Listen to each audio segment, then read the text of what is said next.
Le message s'appelle « Quelle sorte de terrain êtes-vous » Quelle sorte de terrain êtes-vous? Je ne sais pas si des fois vous êtes comme sur cette tête-là, avoir mal à la tête. On se réveille le matin et puis c'est difficile. Une douleur qui est là, qui ne veut pas partir. Et peut-être notre réflexe, c'est d'aller prendre un médicament.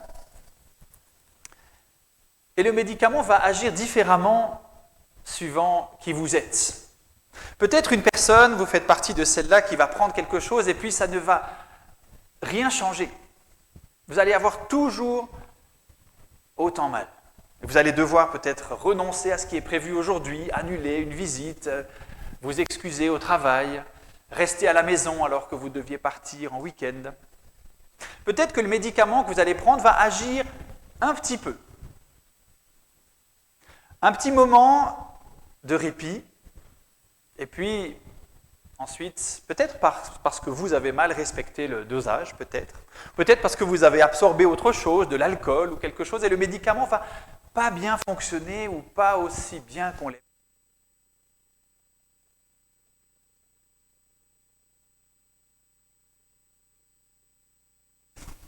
Et alors, vous pouvez faire ce qui est prévu sur votre journée, faire ce pourquoi vous vous êtes levé le matin.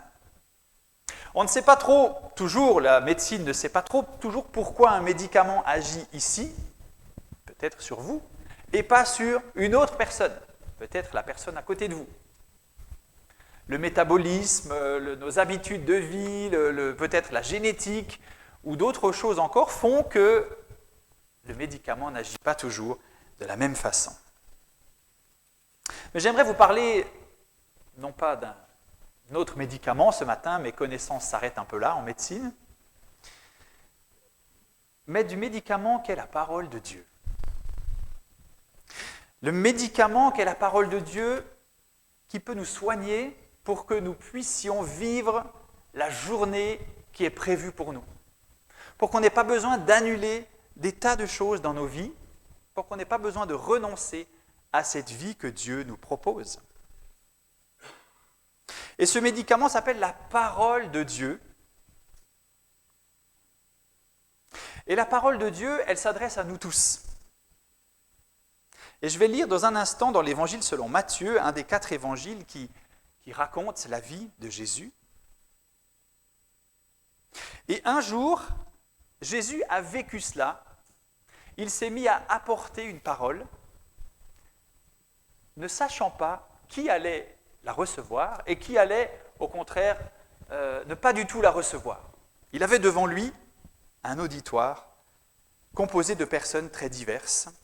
Et je lis dans l'Évangile selon Matthieu, au chapitre 13, je crois que j'ai mis, voilà, le texte est à l'écran, versets 1 à 3, mais si vous souhaitez, il y a aussi des Bibles, c'est autorisé, c'est la même traduction qui se trouve sur l'écran, et ça se trouve à la page 914 de ces Bibles-là.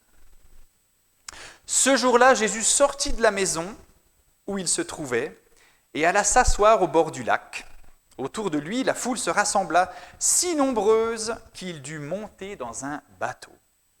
Il s'y assit, la foule se tenait sur le rivage, il prit la parole et leur exposa bien des choses sous forme de paraboles. Donc on a Jésus ici qui sort d'une maison et devant qui se trouve une grande foule. Et dans cette foule, il y a des gens très différents.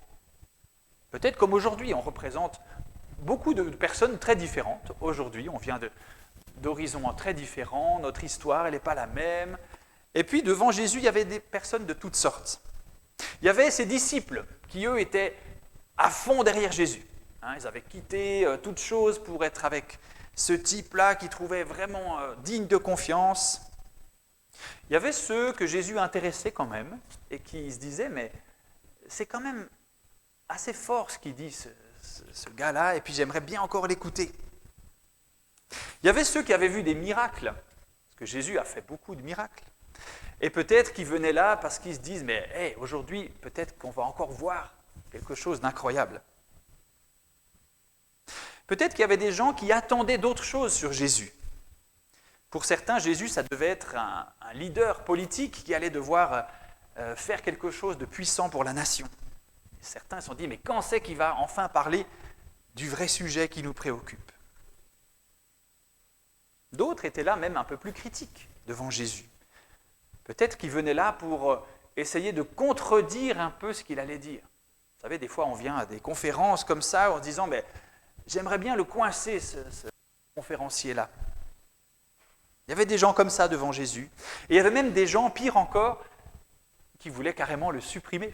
Ça apparaît quelques passages plus haut dans l'Évangile, des gens que Jésus dérangeait très clairement et voulait même le supprimer. Donc vous voyez, Jésus s'adresse à toutes ces personnes-là et il va parler aux 4 terrains. Parce que Jésus va employer une image, et on va le lire dans un instant, une image pour nous parler des différentes façons de recevoir la parole de Jésus. Et peut-être que ce matin, on se retrouvera dans l'un ou l'autre de ces 4 terrains. C'est une parabole, c'est le dernier mot de ce texte que vous avez à l'écran, des paraboles, c'est-à-dire des histoires que Jésus inventait, utilisait dans la vie courante pour nous faire réfléchir à notre vie du cœur. Et donc cette image, ça s'appelle la parabole du semeur, c'est comme ça qu'on la connaît, mais je préfère l'appeler la parabole des terrains, parce qu'elle concerne plus les terrains que nous sommes, vous le verrez dans un instant, que le semeur lui-même. Alors lisons la suite du passage, c'est les versets 4 à 9. Il leur dit, un semeur sortit pour semer. Alors qu'il répandait sa semence, des grains tombèrent au bord du chemin. Les oiseaux vinrent et les mangèrent. D'autres tombèrent sur un sol rocailleux. Et ne trouvant qu'une mince couche de terre, ils levèrent rapidement, parce que la terre n'était pas profonde, mais quand le soleil fut monté haut dans le ciel, les petits plants furent vite brûlés, et comme ils n'avaient pas vraiment pris racine, ils séchèrent. D'autres grains tombèrent parmi les ronces. Celles-ci grandirent et étouffèrent les jeunes pousses. D'autres grains enfin tombèrent sur la bonne terre et donnèrent du fruit avec un rendement de 100, 60 ou 30 pour 1. Celui qui a des oreilles, qu'il entende. Qui a des oreilles ce matin? Fait partie de ces gens-là. Hein. Jésus dit, mais voilà ce que je veux vous dire. Alors, quelques remarques sur ce texte. Peut-être vous l'avez déjà entendu, peut-être c'est la première fois que vous l'entendez aujourd'hui. Le semeur, la première remarque, c'est que le semeur n'est pas stupide. On pourrait imaginer que le semeur, mais quand même, qu'est-ce qui lui prend d'aller perdre son grain là où il n'y a pas de terre, là où il y a des oiseaux, là où il y a des ronces? Le semeur n'est pas stupide. Il ne nous est pas dit dans ce texte que si dans sa réserve de 20 kilos de grains, il a mis 5 kilos exprès dans les ronces, 5 kilos exprès à donner aux oiseaux. Ce n'est pas ça qui est dit dans le texte. Hein. Le semeur sème avec sagesse. C'est un professionnel. Il sait ce qu'il fait. Et vous commencez à comprendre que ce semeur qui sortit pour semer, c'est Jésus qui sème sa parole. Je remets la diapo précédente, vous voyez le premier verbe de ce verset. Jésus sortit de la maison. Et Jésus commence sa parabole, verset 4, en disant « Un semeur sortit pour semer ». Le semeur n'est pas stupide, même s'il y a des graines qui n'atterrissent pas au bon endroit, c'est qu'il l'a voulu. Mais c'est selon une sagesse et pas par accident. Alors ces différents terrains, ils représentent 4 façons d'accueillir le message de Jésus. Et ce que j'aimerais dire, peut-être surtout aux chrétiens de longue date, si vous en êtes, c'est ceci: ne pensez pas que vous êtes le bon terrain. Ne pensez pas que vous êtes la bonne terre.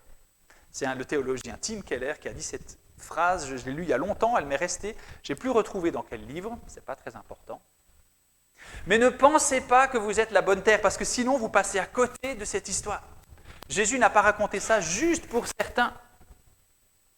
Il a raconté ça pour toute l'étendue de la foule que j'ai essayé de décrire tout à l'heure.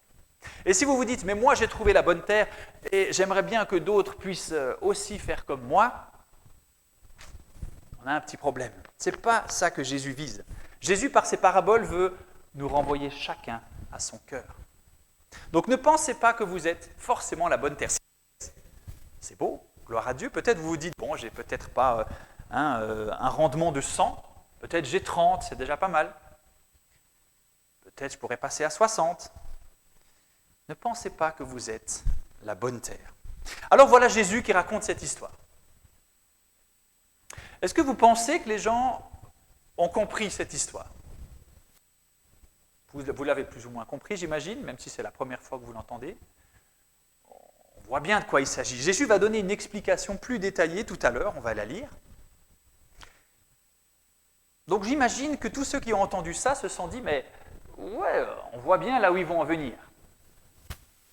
Et les disciples, donc les plus proches de Jésus, vont venir lui poser une question. On ne sait pas trop dans l'enchaînement si c'est après, si c'est un autre moment, ce n'est pas très important. Mais ils sont venus lui demander, non pas, mais qu'est-ce que ça veut dire cette parabole, on ne comprend pas. Ce n'est pas ça qu'ils ont demandé. Ils ont demandé, pourquoi est-ce que tu utilises des paraboles? Pourquoi tu inventes des histoires pour raconter des choses aux gens, pour les enseigner? Si tu es un enseignant, ça ne fait pas que raconter des histoires. Ça énonce des vérités, ça inscrit des calculs au tableau, ça donne des fascicules. Vous voyez, un enseignant. Pourquoi tu utilises des paraboles? Jésus va dire pourquoi il illustre les 4 terrains, pourquoi il utilise des paraboles. On ne va pas lire cette section du texte qui est un petit peu plus longue, mais je vous la résume avec 2 éléments. Jésus dit, en fait, si je parle avec des paraboles, c'est parce que je veux révéler la vérité à ceux qui sont disposés à croire. Il veut révéler la vérité à ceux qui sont disposés à croire, et la vérité inverse, c'est celle que j'ai mise en bas sur la diapo, et là, ça va probablement un peu nous choquer. Il veut tenir secrète la vérité à ceux qui ne sont pas disposés à croire. Il y a un verset là au milieu qui dit « À celui qui a, on va donner encore. Mais à celui qui n'a pas, on ne va pas lui donner. » Donc autrement dit, à celui qui a la démarche de croire, qui est disposé à croire, qui est prêt à se laisser toucher par la foi, eh bien cette parabole, elle va pouvoir lui parler. Mais si au contraire on croise les bras et qu'on veut de toute façon pas entendre ce que Jésus veut nous dire, comme ces personnes qui étaient peut-être venues pour le critiquer, le coincer, l'arrêter, eh bien la parabole, elle va tenir secrète la vérité, elle ne va pas nous toucher. Quand on est intéressé, on va accorder beaucoup d'attention à une personne. Hier soir, on a vécu avec quelques-uns une soirée feu pour les hommes. Il y avait une centaine d'hommes là, auprès de Cortébert. C'était un très bon moment. Et il y avait un gars qui était invité là hier soir. Et c'était quelqu'un que je ne connaissais pas beaucoup, mais que j'ai rencontré il y a 2 ans. Il a donné un petit enseignement dans un événement que j'ai fait, et il m'avait beaucoup, beaucoup touché. Et voilà que hier soir, je vois que c'est lui qui vient ce soir. Alors quand je suis venu là, vous imaginez mon état, un peu d'excitation, je me suis dit, mais waouh, il était tellement, tellement chouette que je vais ouvrir mes yeux comme ça et mes oreilles tout grands. Parce que j'étais prêt à recevoir de cet homme en qui j'avais mis beaucoup de confiance et beaucoup d'attentes. Alors il ne m'a pas déçu dans ses attentes, j'étais très, très heureux et très touché par son message. Mais vous voyez un petit peu cette démarche de, si on est bien disposé, on est prêt à recevoir. Si on n'est pas disposé, alors Jésus raconte des histoires pour que ceux qui veulent comprendre puissent comprendre, et ceux qui de toute façon ne veulent pas comprendre ne comprennent pas. C'est un peu sévère, Moi je trouve ça déjà pas très clair, parce qu'en même temps Jésus s'adresse à tous. Mais Jésus, c'est l'explication qu'il donne. Et je me suis demandé si maintenant je vous donnais une affirmation massive. Si je vous disais par exemple, savez-vous que la Terre est plate?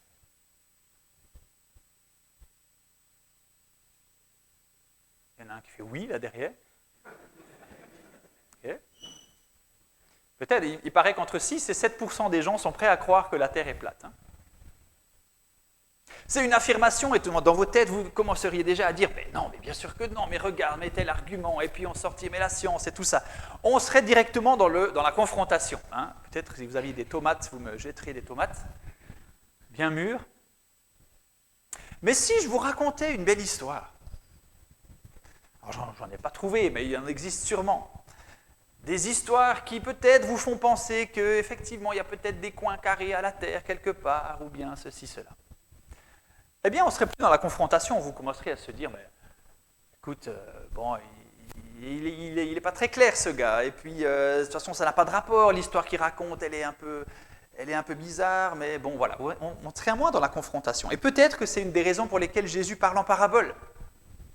Parce que par moments, il était vraiment dans la confrontation, il voulait poser des choses, mais à d'autres moments, eh bien, il a usé de paraboles, simplement pour ne pas être dans la confrontation trop brutale avec certains. Voilà une petite explication sur ce passage, mais maintenant j'en viens à la dernière partie, où Jésus explique les terrains. Nous lisons cela ensemble encore au verset 18. Donc il parle à ses disciples, à ces gens qui se sont approchés pour mieux comprendre, qui avaient cette démarche, et il leur dit « Vous donc, écoutez ce que signifie la parabole du semeur. Chaque fois que quelqu'un entend le message qui concerne le royaume, en passant là on a une définition de ce que c'est cette semence, le diable vient arracher ce qui a été semé dans son cœur. Tel est celui qui a reçu la semence au bord du chemin. Deuxième terrain. Puis, il y a celui qui reçoit la semence sur le sol rocailleux. Quand il entend la parole, il l'accepte aussitôt avec joie. Mais il ne la laisse pas prendre racine en lui, car il est inconstant. Que surviennent des difficultés ou la persécution à cause de la parole, le voilà qui abandonne tout. Troisième terrain, un autre encore a reçu la semence parmi les ronces. C'est celui qui écoute la parole, mais en qui elle ne porte pas de fruit, parce qu'elle est étouffée par les soucis de ce monde et par l'attrait trompeur des richesses. Quatrième terrain, un autre encore, enfin, a reçu la semence sur la bonne terre. C'est celui qui écoute la parole et la comprend. Alors il porte du fruit. Chez l'un, un grain en rapporte 100, chez un autre 60 et chez un autre 30. Jésus explique ces 4 terrains. Il explique qu'en fait, ce terrain, c'est l'attitude de notre cœur. Cette parole semée, c'est Jésus qui est sorti du ciel. C'est Jésus qui est venu apporter cette parole. Qu'est-ce que c'est la parole de Dieu pour vous? Qu'est-ce que c'est la parole de Dieu?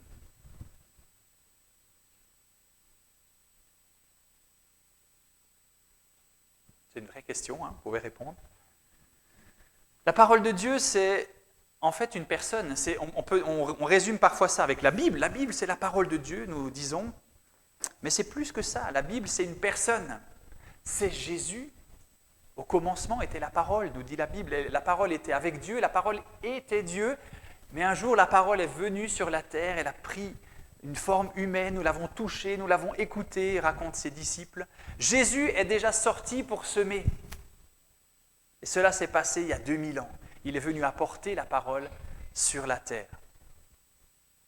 Je voulais amener, j'ai malheureusement oublié, une petite graine. Qui a une graine dans sa poche? Pour m'aider, personne. Tant pis, je vais faire semblant. Ici, j'ai une petite graine. Imaginez la plante que vous voulez, par exemple un plant de tournesol. Dans cette graine, il y a tout pour donner naissance à une plante de 2 mètres de haut, pour faire une belle fleur, pour donner de nouvelles graines. Il y a tout contenu dans cette graine. Vous êtes d'accord? Il y a tout là. Vous n'êtes pas d'accord? Ok, c'est la confrontation. Vas-y. Bien sûr, il lui manque des nutriments, il lui manque des alimentations, des choses qui vont l'aider à grandir. Mais le potentiel de croissance et l'identité de la plante est entièrement contenu dans la graine.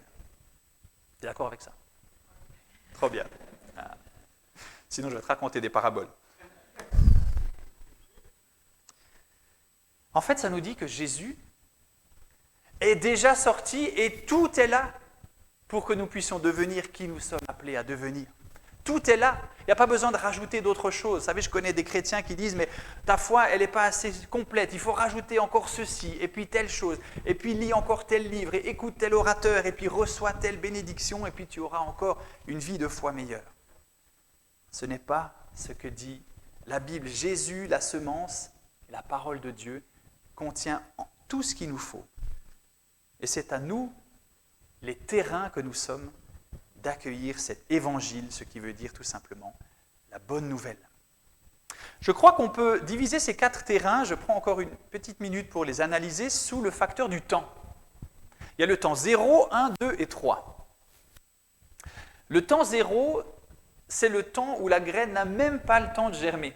C'est pour ça que je l'ai appelé 0. La graine est posée et puis hop, il y a l'oiseau qui vient directement la manger. C'est le temps 0. C'est le moment où peut-être quelqu'un se dit « mon terrain n'est pas prêt à accueillir la parole de Dieu ».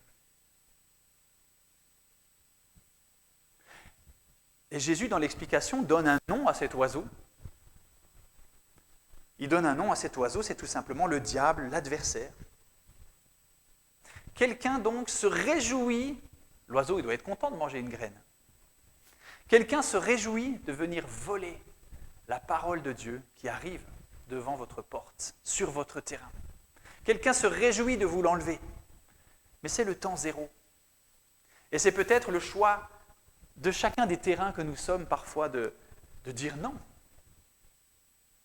Et malheureusement, la graine est perdue. La graine s'en va. Elle n'a pas le temps de germer. Il y a le temps 1, où là, la graine a le temps de germer. Vous voyez sur l'illustration, il y a une petite pousse.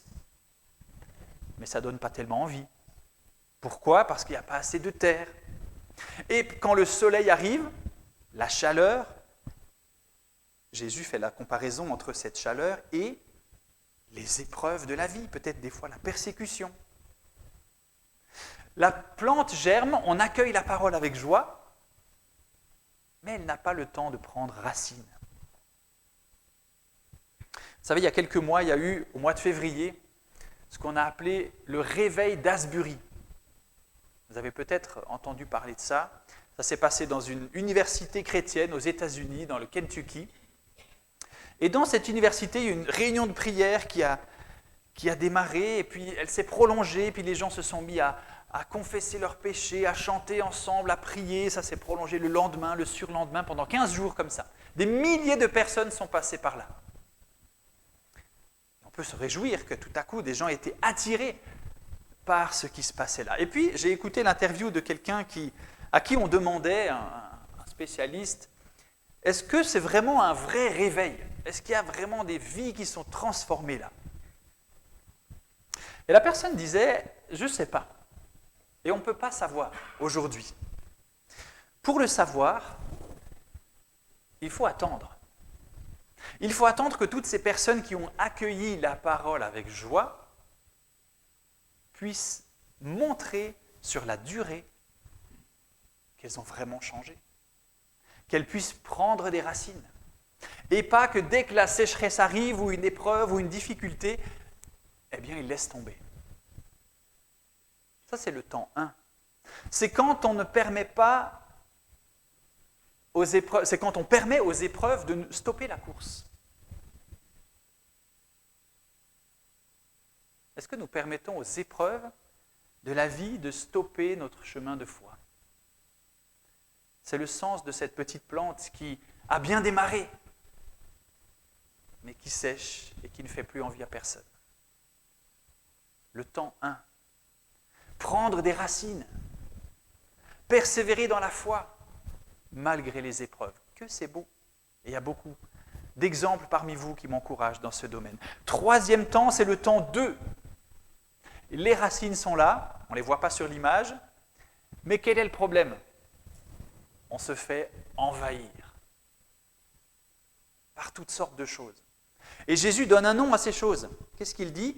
Il se fait envahir par les soucis de ce monde et l'aspect trompeur des richesses.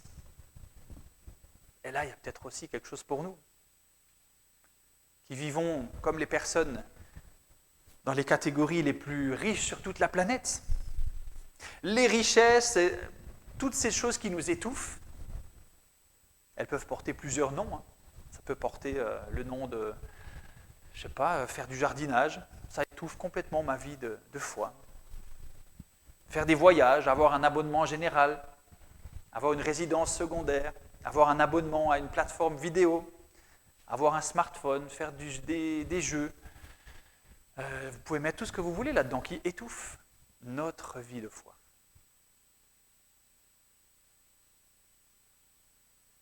Et quel est le problème là? Ce n'est pas qu'il suffit d'arracher les ronces autour qui étouffent. Le problème, c'est que le plant ne porte plus de fruits. C'est ce que le texte dit, parce qu'il est étouffé par tellement de choses. Avons-nous besoin de franchir ce temps 2 et d'empêcher certaines choses d'étouffer notre foi? Et puis il y a le temps 3, qui celui-là fait envie.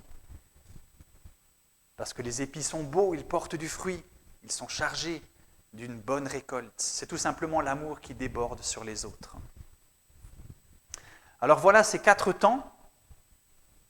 J'aimerais vous montrer cet arbre. C'est un tilleul. Une fois, je me suis promené, ça c'est à Lignes, dans le canton d'Argovie. Il y a un des plus gros tilleuls de Suisse, peut-être le plus ancien. On estime qu'il a entre 500 et 600 ans.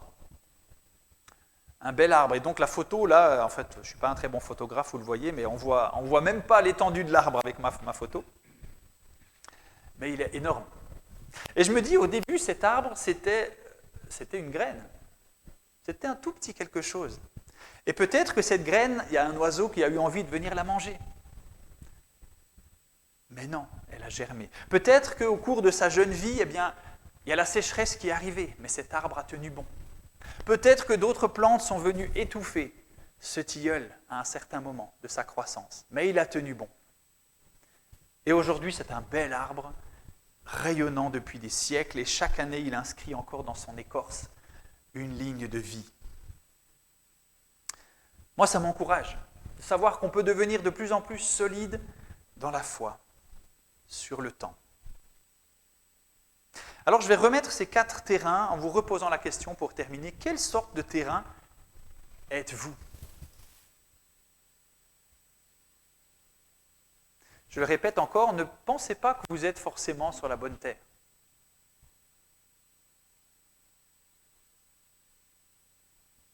J'aimerais vous inviter à vous poser vraiment la question et à sélectionner, avec vos yeux, l'un de ces 4 terrains sur lequel vous pensez vous trouver en ce moment.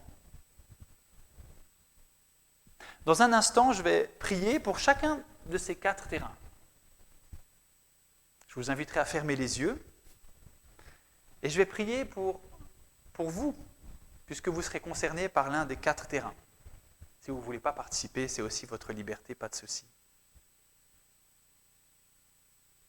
Est-ce que vous êtes dans le temps 0 ? Ce n'est pas le moment. Le temps 1, les épreuves sont trop dures, je ne peux pas continuer.